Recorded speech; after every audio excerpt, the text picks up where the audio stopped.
Welcome, one and all. It's all great to see you, or see you in the room there to Fake Space episode 3. We made it to episode 3, and thank you very much for everyone who's been tuning in and the support over the last two spaces with incredible guests, Pepinardo and Dim Zion, and here we are on episode 3. This space, Fake Space, is where we get the story behind Bitcoin art and the artists that are changing the world and changing the cultural world. And I firmly believe that. And that's why we're all gathered here today. Today, we've got an absolute treat for you. We've got our friendly neighborhood graffiti, train painting, Pepe piece making maestro. Yes, that's the intro I've got for you today, Vandal. It's the one and only Wow. Viva Vandal. Wow. Thank you, man. And thanks for inviting me on. I've been listening to your shows, man, and you've done a great job with them. So I've loved listening to everyone's stories. So yeah, thanks for inviting me. Mate, it's an absolute pleasure to have you on. And with the work you're churning out at the moment, it's just so exciting. And I just want to again tonight just share your story to the community, and they see this artist, they see all the incredible pieces that you're boshing out all the time, and I think it's wonderful to get just a little bit of a snapshot into your mind, your creative processes, and kind of what makes you tick. Yeah, sure, man. Well, yeah, where do you want to start? Let's start from the beginning, mate. That's always the best place to start, I find. Yeah, um it helps. It does help, mate. I think when we're talking in terms of timelines as well, there's life before Pepe and there's life after Pepe, isn't there? Yeah. So That's it weird now, doesn't it? A time before I was drawing frogs all the time. Bad. Never gonna it remember that. We're gonna have to search. Yeah, well, I've been pretty much like I've always been involved in creative work and jobs my whole adult life. Um, when I was 16, well, probably 14 actually, I started using Photoshop really young. I taught myself how to use it. I think when it was like Photoshop 4, if anyone can remember that far back. Back when you used to have to get bootleg CDs of it and like copies and get crack codes for it to put it on your PC. Um, and just sat there and taught myself to use that. And I used to do music flyers for friends, different events and stuff. That's one of the Casios going off in the background that I've been surrounded by. But yeah, so I just started off designing people's flyers, music events, and things like that. And then I was lucky enough to do work experience at a place called Design Asylum, which was in central London. And it was run by a guy called Damon Kroonsberg, who was a genius and was like the first sort of person I met that really inspired me to do everything. He was the first guy that sat down and told me that I should draw a comic. He was mad into like Batman DC comics at the time, and he was a graph writer as well. And I spent a lot of time working with him when I was really young, and he was really influential in drum and bass music in London and founding a lot of the labels and stuff. So I hung around with him and learned as much as I could before I went to study design in South London. And at the same time, just doing loads of graffiti, writing my name on everything. Well, mate, that's how it all starts, and it's I speaking as a person who's got out there. I've done the hard yards, done put the my tags up and around the place here in Wales. And get some slaps up there. It definitely builds character, I think, getting out there and Yeah, doing your art on the street. definitely, definitely. Like I always enjoyed it. I don't know. I was never. A lot of people do it to sort of form crews and do it for that sort of. I don't know, like building friendships and things like that. Obviously, I have friends that are graffiti writers, but when I was more active, I always just did it on my own. It's something that I enjoyed going out. I'd stay up at late. When everyone was out, I used to share a flat and they were all going to college and study. I'd normally be staying at home because I knew I'd be up all night because I'd sneak out on my own. We lived right by a railway line that was running right by the flats, so I could sneak out at night and hop straight over there. and I'd just go out painting on my own. Just enjoy doing it on my own. Wouldn't take pictures of them or anything like that. I tried to take one of my housemates out once. He had no idea about graffiti. I looked down at him and he was writing his own name. He was writing his full name about 10 meters from where we live. What are you doing? I was like, that's it. No more, not inviting these people out anymore. But Yeah, yeah, it's character building, and it's you definitely have a lot of adventures. And it's at the same time I was studying design in a more conventional way in Elephant and Castle. It was called London College of Printing at the time. It's changed its name now, but I was studying graphic and typographic design, and I didn't like a lot of it because they didn't get you to they, which I now know makes sense. They wouldn't let you use computers until you're on your second or third year, which I found frustrating at the time. But it obviously makes sense. They wanted you to hone your craft of actually learning about design, typefaces, fonts, and everything before you jumped in and just tried to do everything in Photoshop or Illustrator. But we had a typography, calligraphy teacher who loved me because she loved graffiti and she believed that that was a form, obviously, of calligraphy. So that side of it I really enjoyed, and I think it all helps me develop.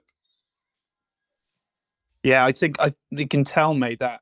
Well, it's very very rare to have that that mentor in your life there, I suppose, and especially in academia. That was probably at the time kind of pleased for you to get out there and start doing graffiti, Yeah. etc. I think she was trying to encourage me to stop doing illegal shit as well. She's trying to she's like, look, you have got to calm down doing that. But yeah, but then I mean I've been lucky after that. I've sort of carried on working in the music industry for certain different people, agencies, and um, just after a while, though, I found just working for agencies became not depressing. That sounds ungrateful, but I just didn't enjoy working for labels. A lot of creative directors, a lot of egos, like loads of egos, people taking your ideas and running with them, and you're not always getting credit for it. And you don't get paid as particularly well as I feel that you should have. And that went on for years and years to the point where I just stopped enjoying doing what I was doing, which is sad because being creative is part of who I am. And, so, but I have worked with some amazing people over the years. I did a lot of things in hip hop. I was doing designs for Method Man and his label and Takao and stuff.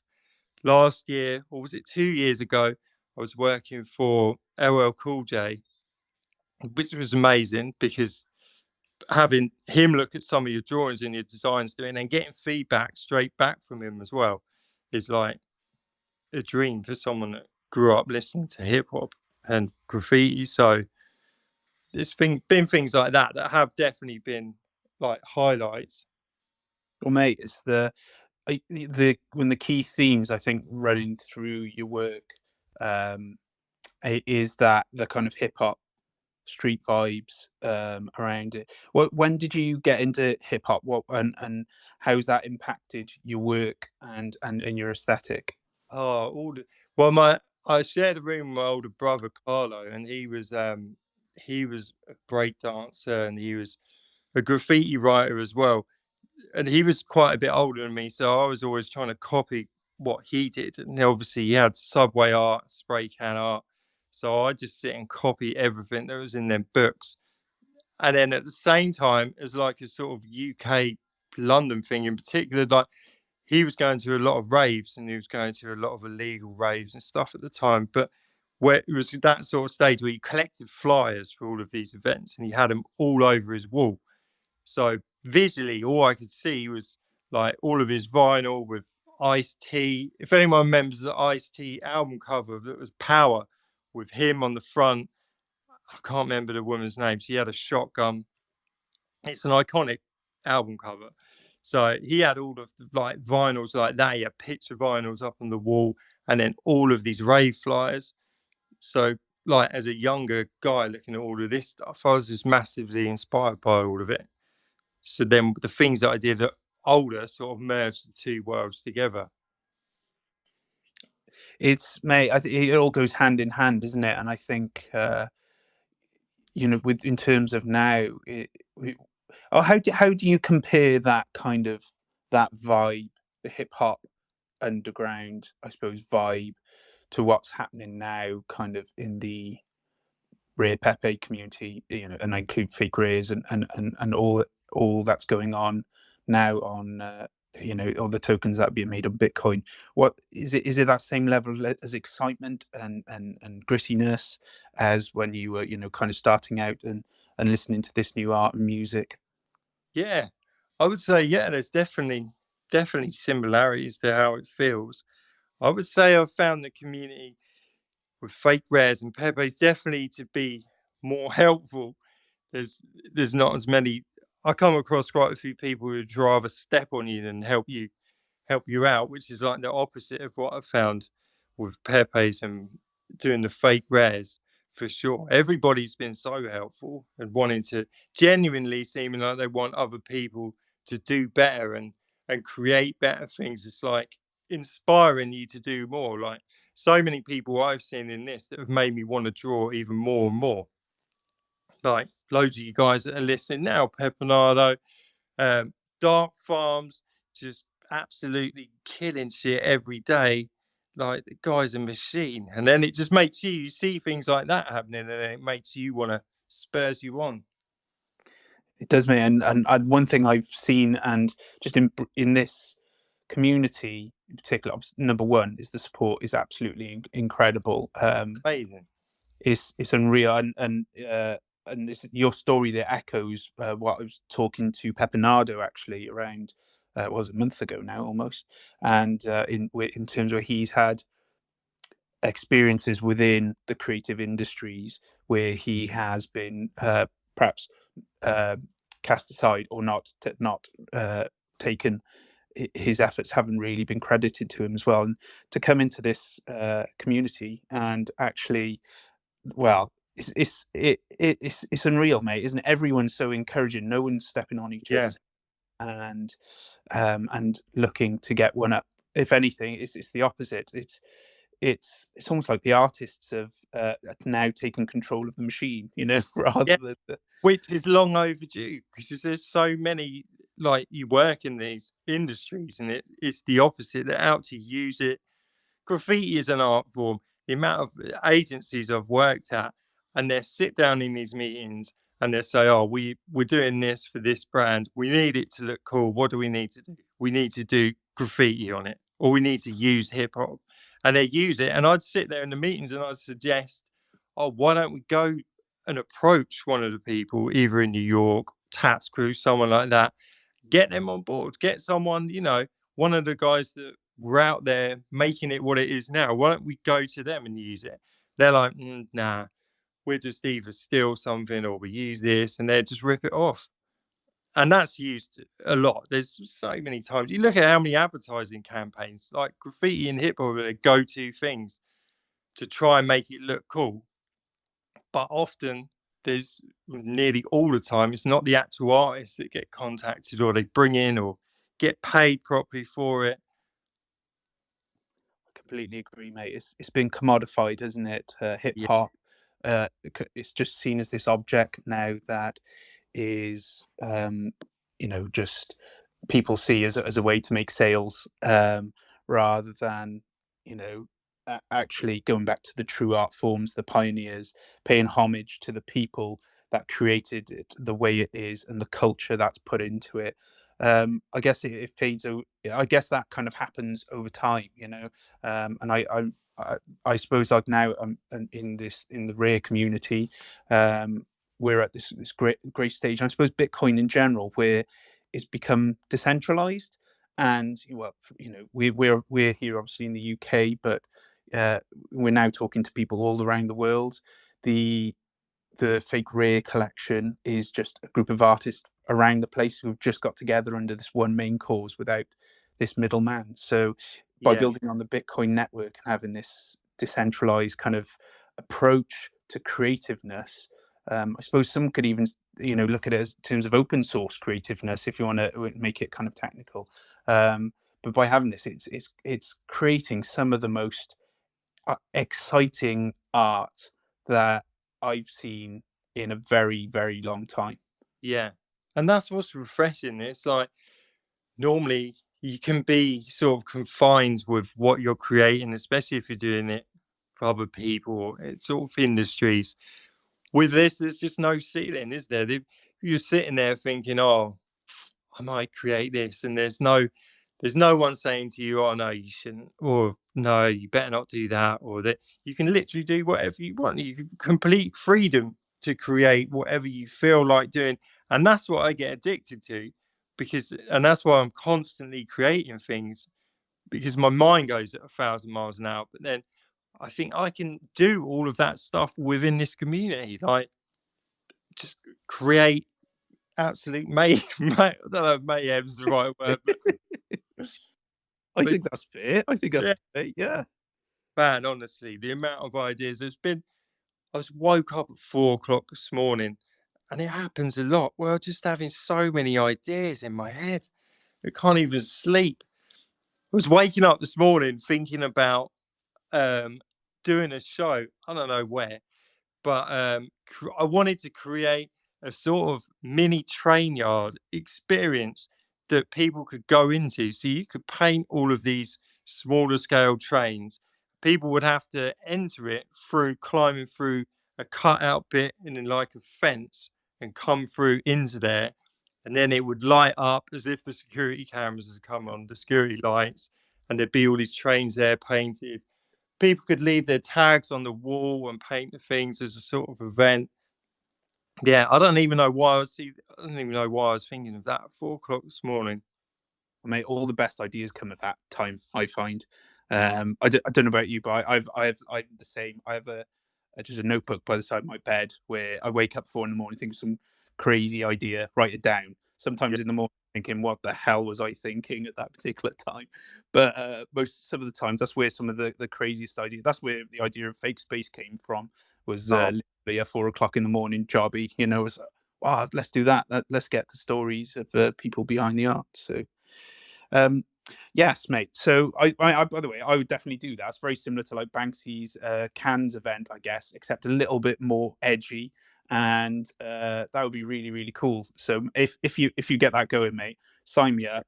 I'm I'm getting on a bit now. I can still climb the odd fence, and maybe not as much as I was when I was a young guy trying to right, get but to some of make the best. the hole lower down so you haven't got to climb up. Would be Mate, be you could have a be easy access for everyone. yeah, like if you get a special easy access to the trains, Yeah, maybe not realistic. I would press a button and the door opens. yeah. That would be really Low cool. risk. Yes, mate. Yeah, and someone to carry my cans as well. That would be I that want to would. vandalize stuff, but I'm getting on a bit. But Exactly, mate. Yeah, it's got to be all in good time, my friend. Um, so it's not your I first foray into kind of the creative industries and your own kind of startups. Before I get into some of the fake rares and some of the other work you've done, I think it's worth mentioning um, the Viva La Vandal rabbit hole I went down on Bank Holiday Monday, my friend. So I'm sat there. Went up to Liverpool to see my girlfriend's parents, and I just had a little morning chill, prep for the interview, have a couple of hours on my own. Like 2 or 3 hours later, the time just gone completely by. I've been scrolling through your Instagram of some yeah, of the incredible pieces that I'm sure probably most people, if not all people on this group, haven't seen. And your apparel and it's wonderful to see kind of you develop as an artist because I went back all the way back to October 2013, my friend, oh and wow. just and worked my way up and looked at your pieces. So I think it's worth mentioning a little bit more about that and what happened in your apparel company and what kind of went on during that journey. Yeah, well, I mean, like Viva La Vandal was probably the third or fourth sort of, I don't know if you called it a streetwear label or clothing. I was always into printing t-shirts, and I used to screen print some of my own t-shirts, and I was always messing around with that sort of thing since I was a teenager. So yeah, I had a few that sort of failed. Then I thought up the name Viva the Vandal, and I liked it. And initially, it was just me doing sketches, and then I started speaking to my friend Arrow, who's, I think some of you might know him now. He did, dropped a card a few weeks ago, um, about doing t-shirt designs, and in particular doing these sort of b-boy head that he'd done this massive design of. So we started doing that as the first one, and then we just started rolling out loads of slogans and "You minor, we major," taking loads of like hip hop lyrics, mainly most of them were, and yeah, just incorporating everything we were enjoying into a streetwear brand, and then doing lots of photography and stuff for it. We had friends that were doing that. We had a pop up shop as well in Shoreditch for a while, which was really cool. But the main reason I sort of stopped concentrating so much on doing clothing, because I was kind of running that whole side of it as a one man band, and it's good that it gets busy, but what it does do is it just eats up all of your time. So I found that I was just spending all of my time answering people's questions about shipping and sizes, and people complaining about stuff. Not that I don't think I'm probably the best person for customer service. So it was, and then you just find yourself that you haven't drawn anything in weeks, or you're just not doing other things that you would normally be trying to do. So it just kind of got to a point where I wasn't enjoying that side of it as much. So yeah, that's kind of why I rounded it down. And we were doing other things. We were like doing music video things as well. There was loads of other crazy stuff going on that we were doing. So yeah, I mean, I still want to do t-shirts. Like, it's always something that I want to go back to doing at some point. Like, I just like, it's just trying to manage everything, and trying to juggle everything. I completely agree, my friend, and I'll be honest with you. I do a kind of a street uh, apparel company that I've been doing for a number of years now, and for the exact same reason as you have, I kind of started to wind it down because it grinds on you, and you're Yeah. right, you end up dealing with business crap and not actually doing the thing that you started off with and enjoying, which is the creative part, the getting out there and doing the creative things. But I have to say, during your time, mate, some of the stuff there was absolutely awesome. I think the slogans that you mentioned there. So we have, as you said, you minor, we major, dope, not hype, street fame, not tweet fame, really resonate there with the Pepe community there. It's all that kind of the rebellion, the kind of the creativeness that comes through there. And I gotta say, mate, you have the best sock game in on the planet, I think. Oh, our socks they were killer. They Mate, were, man. absolutely unreal. The one with Uzis, the coloured Uzis Yeah. on, big fan. And mate, the Star Wars ATs, the kind of those walking leg, four legs kind of machines with like speakers coming out the side of them. Mate, when I saw that, I was just like, oh, gutted. That's one of Arrow's pieces. He came up with that speaker box at like, oh man, it was years ago. He painted these huge murals of a few of those. There was one in Brighton, there was one somewhere else. And then yeah, we made a vector of it, and then we used that for the socks. Same thing with the Uzi that looked almost like a, I don't want to say cuddly because it's a gun. That's the wrong word. But yeah, he did that. It was called a Ghost Uzi, and he did these prints of them that had like the colourful background. So then we took that, and that's where the whole sock design thing started coming from. But yeah, they were good. They were crazy. But even that, like sorting out all of the production of those, like was sometimes like a real uphill battle getting all of that sorted out. But Hey, it's tough being popular, mate. It's tough having a good design team. yeah, People want, literally, mate. if I just come on here to moan, they're like, "Oh, you dickhead coming on in." Well, mate, it was great, and I had a wonderful time going through that, and it was like it was almost like a gallery event, and in that particular morning, a wonderful way to spend my bank holiday Monday. Oh, thanks, man. So, and I know a lot of people from the scene. I'm not too au fait with the UK hip hop scene, but some big guys and American as well. So Tony Yayo, Guilty Simpson, DJ Who Kid, and Gigs as well. They were all wearing your stuff. So for the people that are listening, this this wasn't just kind of you wasn't well. You might have been selling them from your car, mate. I don't know. Yeah, This was and we like were moving. We stayed busy. We were just getting around. But yeah. no, like, yeah, I mean, we did. We made a jacket for 50 Cent as well. Um, but yeah, Who Kid and G Unit and Gigs and a few of the UK guys. It Yeah, was mate. yeah, It's mate. Well, I have to. Have you tried to Pepe Pill 50 Cent yet, mate, or Pepe Pill gigs or any of that lot? Trying. man. I have tried to. I have dropped that on quite a few people. Some of them are still looking at me like I'm crazy, but they might have been doing that before, and I just didn't notice. I don't know, but yeah, there's definitely a few people that I've chatted to about, but yeah, we'll see, man. I'm sure people will come round.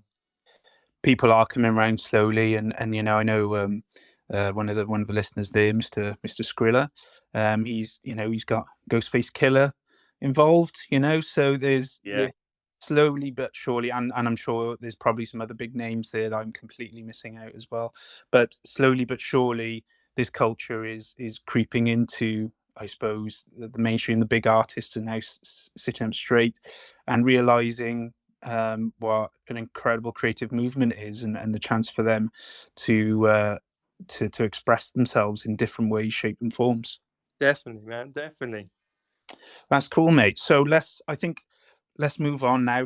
We've talked about pre Pepe or before Pepe, BP. Beep. We need beep. So we now need to talk about your Pepe career, my friend, and what a Pepe career it's been. As far as I can count on here, is you've got one, two, three, four, five, six, seven cards in the fake rares, including, I believe, the only artist to have three uh, three cards in one single series, and that was in series four, where you had Pepperle Vandal, Skrill Bill, and Fake Wax there as well. So, mate, you've been quite busy.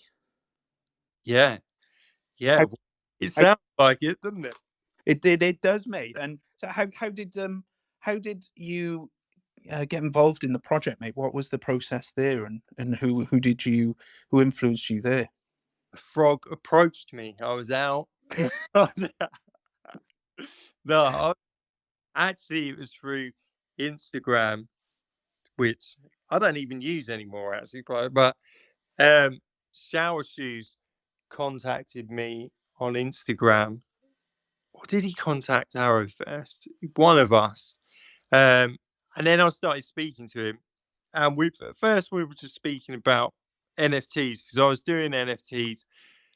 I was doing them on Ethereum, and I had a few examples of those on the Viva Vandal Instagram side. But it wasn't really taking off. It wasn't really.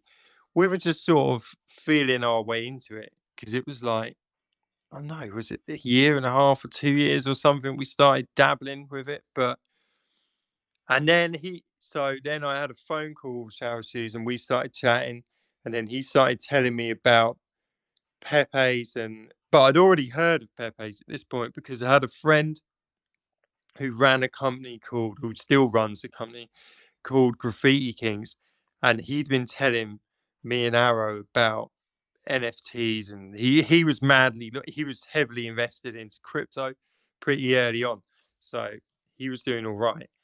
And he was just telling us that we should drop everything and do NFTs. It's the future. He was really convincing. So from that point onwards, I kind of did. I just started focusing on doing them. So, and I'd heard of Pepe because I was researching everything by that point to do with NFTs. And but so then when I spoke to Shower Shoes, I already kind of knew a bit about it. And then we started talking about the idea for Pepe the Vandal, which was the first one where he goes into the yard and then painting the train, taking a picture of it. So then we storyboarded it and we're working on it for a while. And then from there, everything's just sort of snowballed really from there. I can tell, like, and what I particularly like about Pepe Lavandle, and everyone should go and check that out definitely on the Fake Rare directory, and is that the subcategory for the actual token is transport slash freight, which I thought was wonderful. You know, obviously painting a train there, and I thought that was absolutely Yeah. uh, class. That was, made nice little touch, because not that many categories you can choose from for anyone who's minted on Party. So Yeah. having there, mate, was a nice little nod there to your train painting days. Um, those stories. We've got Pepe Lavandle in series 3. Yeah. I thought, by the way, I thought you broken counterparty, yeah, because you've got two tokens the same name. So I was there. I was confused for about 10 minutes for series Oh, 4. man. So thank you for that. I appreciate that. Making my life a little bit more tricky. So series 4, so it's Pepe Lavandle in Yeah. series 3, and then series 4 you've got Pepe Le Vandal. So switching a bit there, maybe from Spanish to French. I like that. Uh, each of them, as you said there, tells a story in your piece, and I think that's kind of almost a trademark for your style. Those storyboards that you made with Show Shoes, are they based on events of real life, or what influenced those particular stories that you had within those pieces? Shower Shoes came up with the ideas for the first two mainly. Like, we chopped up some bits of it and discussed it, but he had the ideas, especially the whole concept of it going from ending, and then he was like, right, so then he get basically that he gets caught, but he doesn't just get caught. He's in San Francisco, and then he goes to Alcatraz, and then he comes out and swims, and then the badge as well that he gets for the Alcatraz swim team. And then yeah, so the whole link up of the story, that was Shower Shoes. He hit me up with that, and then we got sketching from there. That's really cool, mate. And it's a loop as well. And I think that's what's great. So you can just keep watching it on repeat. Uh, Yeah. and I think I watched it about 3 times without realizing it. I was watching the same thing over and over again. But that's the wonderful thing as well as about your work, my friend, is the fact that every single time I'm watching these pieces, I'm noticing something new every single time. Um, I love neat little things into them. Same thing with the Skrilla one as well, the Skrill Bill one. I really loved the process of doing the storyboard for that one was really cool as well, because I drew it all out, like his walk cycle, trying to get him to, like, he had a little sort of New York bop, and then drawing out the whole thing going left to right. that was the piece that got me onto your art for the first time, mate. I got to be honest. That was around series 4 when I was getting heavily into fake careers. How did that collaboration come around with Skrilla and Ill Bill? That was from talking for Shower Shoes, was talking to me, and then I think he talked to Skrilla about it, and then he hit me up about if I'd be interested in storyboarding something for it, and I kind of nearly instantly had that idea for it, for the whole having Pepe walking through, and then like all of this shit popping off around him as he's going through, and it just getting more chaotic, and then sneaking these things in. And yeah, I think it worked really well, and it worked with the track. It was I think that's one of the ones that I'm most proud of. Actually, I really like it, and it's something that I want to go back and revisit. Not the same track, but like the whole concept of having him walking um, through these sort of events happening around him. I've got a few other ideas for ones like that I want to explore. Mate, I can't wait to see that as well because I think definitely for me that was kind of the moment I thought, wow, this artist is absolutely awesome. He's doing something really. Right, they'll just remember that because I wanted it to link, like you say, when it loops, but then obviously getting it to a point where it loops. So having the train come in the foreground and then you could flip it back to the beginning behind it was like the final touch. I like that. Well, I think it's great, mate. It's like it's the homage, isn't it, to your graffiti roots, your train painting days, and the whole scene as well, and the rebellious scene of Pepe, and it fits in so well with everything that's going on during that scene. So after that, then we had you kind of move on. Then so we've got series 4 for the fake wax, which is which has been the rules have been broken for that because it's an awesome little project, and you've done the token for that. Fast forward then to kind of series 5, and then we're looking at cringe Pepe. Yeah, So that's kind of like that's the up until now we've kind of had like a storyline kind of vibe in your work, and yeah, then now switch to this kind of reactive kind of what's going on in the world, and in particular the Paris Hilton on the Jimmy Fallon show. yeah, yeah. Um, what possessed you to kind of think, right? I gotta do this. I gotta document this in my work. I just it's sort of well, just I think as I was learning more about the nature of Pepe's that had gone in the past and how they sort of documented events that were happening and that you could react to them in a quick way and like make fun of it. And I love taking the piss out of stuff anyway. Like I'm always doing that. So that side of it really appealed to me, and especially when it was things like as as cringe as some of those things were. So I love drawing things when it's making me laugh as well. Like literally sitting there laughing while I'm drawing things. So and that comes from graffiti as well. Like you can use characters, always used to use characters in things. Then you could have jokes and even using graffiti to say about current events because you're always going to get people's attention when it's written on the side of a wall like that. So sort of yeah, transferring that as well. But I really like the idea of just yeah, reacting to something that was happening currently in a funny way. I think that's the beauty as well of the instant part of making tokens, NFTs, is actually that there is no middleman. No Yeah, one can tell you what you can or can't do.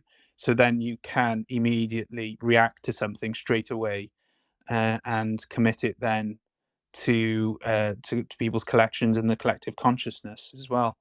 And on top of that as well, it's I guess minting on the Bitcoin blockchain. It's I think it was an interview was with Skrilla. He said minting on the Bitcoin blockchain, Bitcoin's more than likely going to be the chain that lasts the longest. It's the most secure. So therefore, that Pepe, that Viva la Vandal Pepe, there is going to be almost like a piece of history. A bit in the history books. It's kind of like yeah. at that moment in time you've captured something really really cool. No, yeah, that's definitely cool. No, I love all of that was appealing to me, that whole aspect of it, and just celebrities, man. I just think celebrity is a fair game for Well, this sort of thing. yeah, you can't put yourself out there in the public eye, can you? You get without getting something back from it. And well, you've shown examples now, like in another series, which I think is a cool collectible series in its own. The Ponzi comic series that you've introduced, which is now up to issue 8, isn't it? And that's as well telling parts and stories of the time. What made you decide on the comic aesthetic? Was it due to your mentor that you talked about earlier in the interview, Yeah, or yeah, I'd always been drawing comics from working with him back then, and it's something like I always carried on doing. I used to I started at school and then I was printing my own comics and just giving them out. And then I started drawing a comic called Dolomite. It was based on an old, I think it was a 70s TV show. And I drew that for ages. And I used to draw that character everywhere as well. And I'd paint it as well. This guy with this huge afro. Um, so yeah, I was always into doing comics. And then it just sort of suited it. I wasn't thinking about doing it actually until the ArtNet auction thing, when I thought of the idea of depicting the whole madness of digital NFT auction. And I just thought it would be way funnier if it was a comic cover. I think I think like with it in terms of people understand now, particularly with Marvel, um, everywhere, and almost that's become almost a parody of itself now because it's been around so much, kind of the um, superhero vibes been going for years now, and the formula's kind of getting a little bit tired now. But having that on there, I think it just adds to it, and I think that's the Ponzi comics is a nod to Marvel, and it definitely adds the impact to it, mate. And so the pieces, I love Peter Schiff as a zombie. That's absolutely class. You had He rises every year with the same message. he does, mate. That's the only way he's staying relevant now is to be the villain of Bitcoin, really, isn't it? And pro gold's villain of Bitcoin. That's the only way he's trying to stay relevant. So it's I agree, and it's great. Maybe he's immortalized now in your work as well. Yes. The other one, Kevin, as well. That's a class thing as well. Kevin's like Yeah. the Incredible Hulk. That was super, and that made me chuckle a lot as well. And then we have uh, two that are available at the moment. So we have issue 7, which is Scarcity Sucks, which that was absolutely epic, which is taking the mick out of some guy who I don't understand what he was doing push-ups, pull-ups, or whatever it was to say Scarcity Sucks, which I think they do a great job, and they just had an off day by the sounds of it. So, but mate, they're really really cool. The latest one in particular, I want you to talk about that a little bit because I think it's really has have La Faca Nostra, have they now if they kidnapped you, are they holding you under duress? You can just Great. if They've you want. got me sitting here drawing frogs 24/7. So no, I wanted to do that one because that's kind of, I think, that's kind of how my mind's working at the moment with all of those that been churning out, and all the rest of the stuff that I still want to do. It feels like I've been possessed by the frogs. It's true, mate. It's like a spirit, isn't it? It's like everything you see. Start seeing frogs in everything. Yeah. When I did the tape for Pepinado, when we released a week ago now, all I just saw when I looked at the tape was a frog's face, and I thought, right, that'll do. That's really cool. By the way, if you are being held under duress by the criminal organisation La Faca Nostra, if you want to blink twice or anything like that, mate, we can help you out. There's a few people here that can get you to safety at any particular point. So that's really cool, man. And I love that as well, having the in jokes with the community as well, and even just again like the details of like the McDonald's badge with La Faca Nostra on it as well. It just shows Yeah. is that's the level of depth within your work that really makes things pop. Thanks, man. I appreciate that. Yeah, I love thinking of all of the little bits that add into it. It all just helps. It just helps tell a story more on them. So yeah, I have a lot of fun adding all of those things into them. Definitely, mate. And we all enjoy it as well. So please keep doing it. Lastly, I guess I want to talk about before we talk about the future is your latest fake career, mate, which is kind of you've taken the fake career formula and then you've added something else on it, which is you've added your storyboard piece with Pepe. But now you've included as well a wearable within it. So these are the Casio watches that were beeping off in the background like before. Yeah. Well, what made you design? What gave you the idea for Casio watches and incorporating a physical piece with your fake rear card? It's just, sort of the Casio watch is another thing that I've sort of been playing around with designing my own ones of for years. I used to do custom G-Shocks, which are Casio watches, but were more like analog, and there's not a lot of space on them to sort of brand or put your own design on. So, like years ago, I started trying to figure out how I could customize or get my own designs onto digital Casio watches. And it took ages to figure out. It took like I spent a long time taking watches apart, deconstructing them, figuring out how I could get them done. But in the end, I managed to get a point where I could get my screens custom made, and I worked with a factory that was near me where they could remove the existing screens, but then replace them with the same sort of factory, so it's still watertight as it was when you received it. So it's still, but it had been completely custom screened. And I was doing things as well, flipping the filters on them. So if you reversed it over, you could have it so it was like with a black background and the text was white on it. And then I was putting other colored filters over them and then doing custom packaging as well for them, like with the mixtapes and stuff. It was all things that I'd sort of played around with before that I thought would be cool to bring into the Pepe world as well.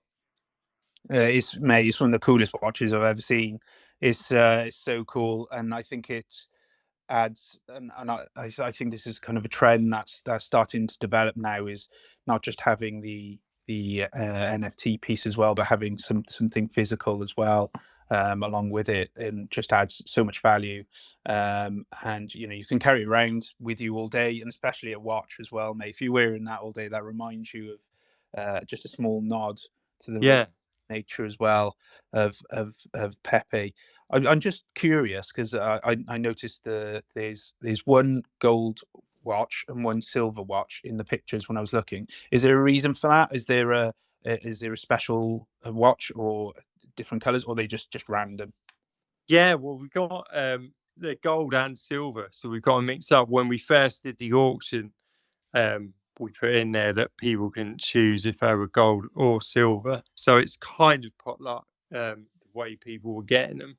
Some people who bought two did request if they could have a gold or silver one, which is fair enough if you're buying two. But yeah, that was the only reason that we've got both of them, they're gold and silver.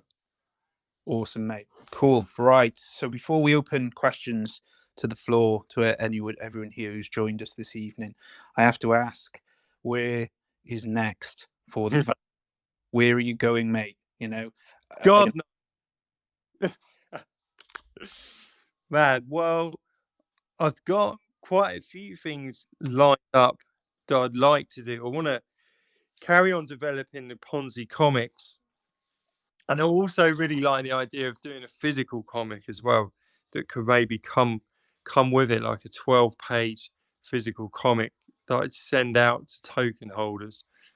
Um, but I'm still sort of I've got about 12 sketches going on for different ones that I just keep kind of thinking of, and they're like about 20% done. So it's a matter of just going back and sort of finishing ones off, seeing what ones I think work best. Fantastic, mate. And I particularly like some of your perhaps and not as visible pieces compared to the figures. So in particular the Viva La Wave, which was sold Oh, on Air City. I really like that style. Little, there's still Pepe in it, but less Pepe, and going back to your original kind of art well, I say 2013 almost really. Are we going to see more of those pieces? Are we going to see slightly less Pepe pieces, or still continue with the Pepe themes for the moment? yeah, I have got another one of those actually that I've been drawing out. That's got it's just a like monochrome with gold leaf finish on it. Um, I'm just sort of finalising that one. So Oh, yeah, definitely going to be more along that sort of ways. I've got a few designs for those that I wanted to carry on exploring. fantastic, mate. And I guess the most important question for me personally, yeah, is are we going to see uh, Pepe socks? Because I need to look really good on the streets of Wales, mate. I need to look like the sharpest person around. So that's the important question for me. Are we going to get, is Pepe going to warm my feet, mate? That's what I want to know. I think so. I think there's a good chance. There's a good chance. I'm actually next week. I'm going to meet one of the people that used to produce a lot of the stuff for us to see what stuff that he could make for me in sort of smaller runs. So definitely, I really want to do a sort of small run of t-shirts and things like that as well, where there's maybe like 50 of them for a design, and then everyone that buys one gets one of the t-shirts, and it would have like sticker packs and stuff with it as well. I think it's really cool way, mate, and it lends itself to the kind of fake rareness and Yeah, the tokens because they are small batches. And I guess it solves your problem as well of kind of all this distribution headaches of answering emails. If you're only selling 50 or wherever it might be, then it makes things yeah. yeah. So What was it? right then, I think now it's time to open questions up to the floor. So if anyone would like to ask the one and only Uh, Viva Laval questions, if you want to request to speak at the bottom, and you can put your questions to the man himself. Silence. They've had enough. Mate, it's scary. It is. It's the scary, like getting your voice up on. Yeah. Okay, I've got a question, mate. So you've started. You've also dabbled in some records as well, and you have your own Yeah. record label, Viva la Vandal record label. We've had a release from Rex, I believe. Is there room in the future for you to kind of release Bitcoin or Pepe themed records? Yeah, maybe there's like Arrow made all of the beats because he's been making beats for years and years. Like so he made the beats for the record for the Rex one that we dropped as a vinyl as well. But I know he's sitting on a few things that we've been talking about re-releasing that we were going to do something with, but I think would be better suited released on Bitcoin. So there's definitely something that we're thinking about doing.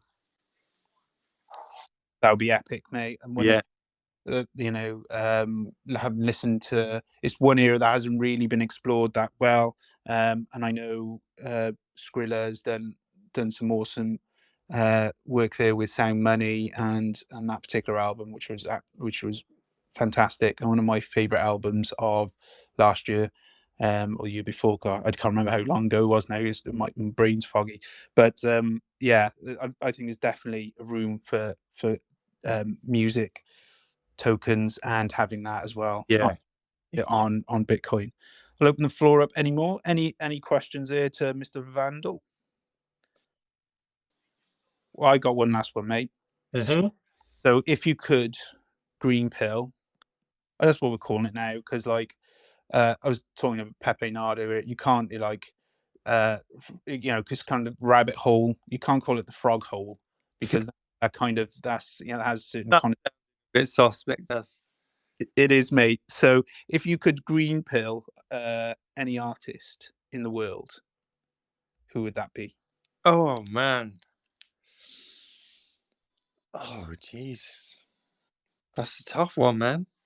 Caught me unaware. I know, mate. This catches everyone out. Like you should have seen. Yeah, Pepe Nardo was squirming on this one, mate. This was a tough one. So, but take your time. Oh man. I mean, there's lots of other graffiti artists that I'd like to see um doing things. I'd like to well, he's no longer alive, but someone like Dondi would have been amazing to see in this sort of space.